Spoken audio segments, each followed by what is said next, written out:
Ooni Of Ife to give his little message.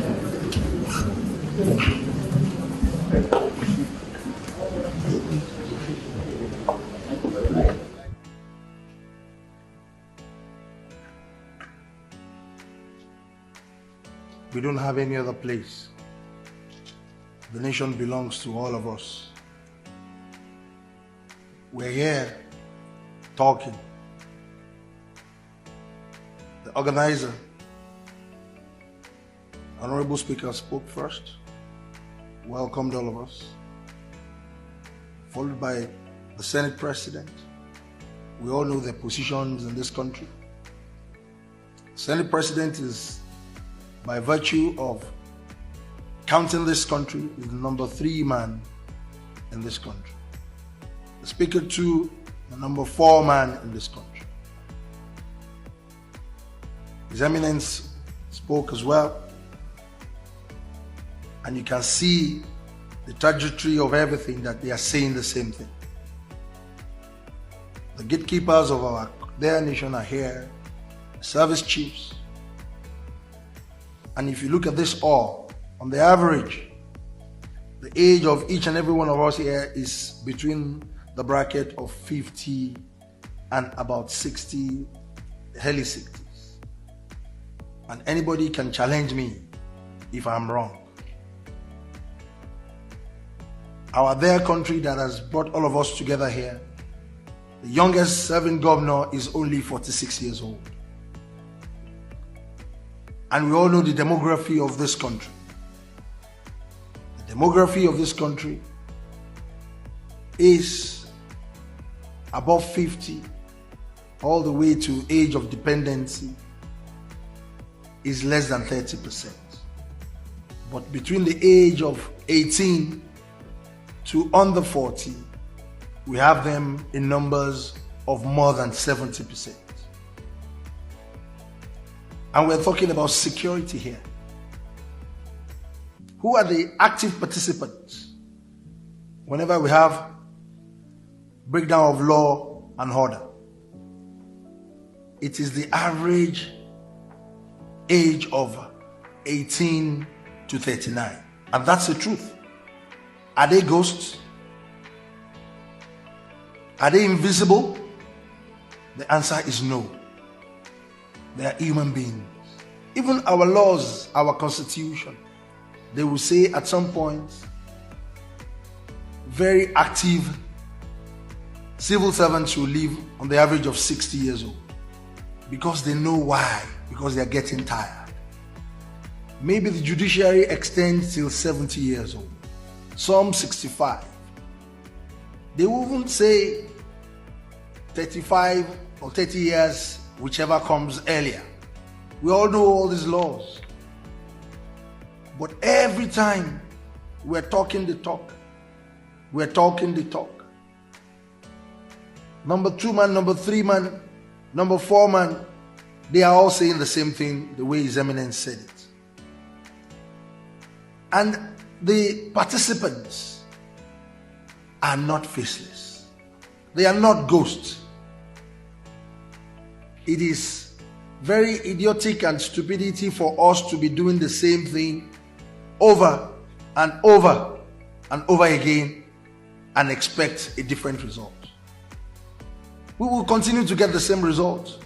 Let's be very truthful and honest to ourselves in this country. We all know the problems. How well are we carrying along these people in that age bracket who are representing that age bracket in this hall? The answer is no. We are not engaging them at all.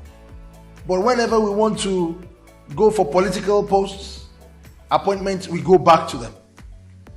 We know the good, we know the bad and the ugly in their category. As traditional rulers, they are the most active in our system. Let us tell ourselves the truth.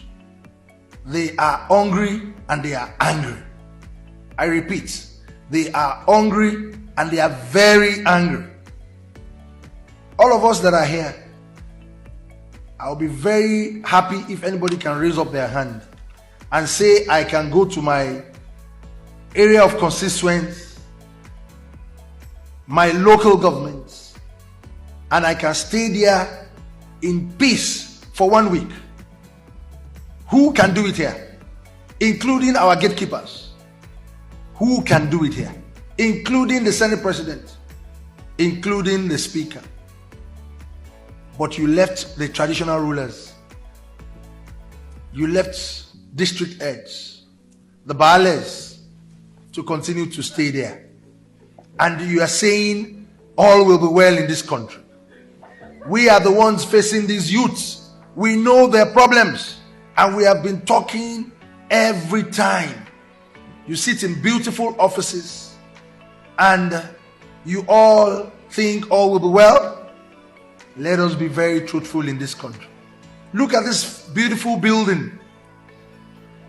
As beautiful as this building is, if the foundation is wrong, the entire building will collapse because the foundation has a problem. In this gathering, the Senate President mentioned the key factor, the collapse of local government. It has collapsed. Let's be very truthful to ourselves. It has completely collapsed because that's the only arm of government that is, number one, the foundation of this country. You don't have any other foundation. We are only building on a castle that has been completely broken down. That is the foundation that will gather the most active age bracket for you in this country. You say we have 774 local governments and several wards.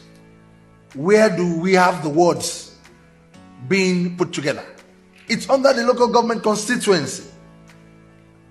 They are underfunded. You don't even reference them for anything. You don't even care about their administration. Where did we get it wrong in this country? We all have faults. All of us here. If we keep talking every time, we will not get any result. It's getting worse. They are getting more emboldened. They are now very bold and they are ready to face anybody because they are hungry and they are angry. Let us change our strategy. Let us change our style. You leave this age bracket. If there will be a problem, you will give them guns to start to move around. You will never see anybody above our age in our comfort zone here that is really ready to face the music. It's very important for all of us to know that we are not all safe. We are not safe at all. Let us engage a lot of youth organizations that are very relevant, that understands the local government administration, the governance within every district, every category of the localization of this country. Is very important for us, and continue to engage them in every program we do in this country. You have neglected that category completely. The whole we are right now, you have neglected them because they are not represented here. They are not at all. So what are we going to come out here to talk about? And that is our foundation. It is our foundation. We should be very serious in this country now. We should talk very seriously. This issue of security, this national security, is not the problem of the service chiefs. It's not the problem of the lawmakers. It's not the problem of the executive arm of government. It's the problem of all of us. How many of this active population that are under you that you are taking care of? What's the essence of you being a politician? That you cannot even move around freely. You cannot. Nobody. Do you think Abuja is only Nigeria? Or Lagos is only Nigeria? 36 states of this country. Some people are there, you left them, you abandoned them, and you are making laws and you are administering. What are you administering? I do not know. So let us talk to ourselves very seriously. The people that are not ghosts, these people that are agitating left and right, we need to engage them. We need to actually engage them and separate the corn from chaff. We know the good and the bad amongst them. We can easily separate them by engaging them, draw them closer, And I will give you a good example from my own community. If a Modakeke war has been the very strongest communal clash in southwestern Nigeria. It's been on for a very long time. But what did I do? A very practical experience. I decided to engage the youths. For me to engage them one-on-one so that I can separate the bad one and the good one. Something happened recently. We almost had another breakdown of law and order. The boundary line of the two communities, some people started shooting sporadically. And the two communities started converging and moving away from the boundary lines. And they were agitating. The war has started again. The war has started again. I had to come out and call the youths around that we need to do it at the dead of the night. Let us go to the boundary and see the people that are doing all these things. Lo and behold, we went to the boundary and we realized that the youths of the two communities are trying to protect their own territory. At the end of the day, it is just an artificial noise that they are just raising. If we engage the people that are active, it will be a lot easier for each and every one of us. On this note, I want to thank the organizers and I want to tell us that enough of us talking the talk. Let us walk the walk. God bless us and God bless Nigeria.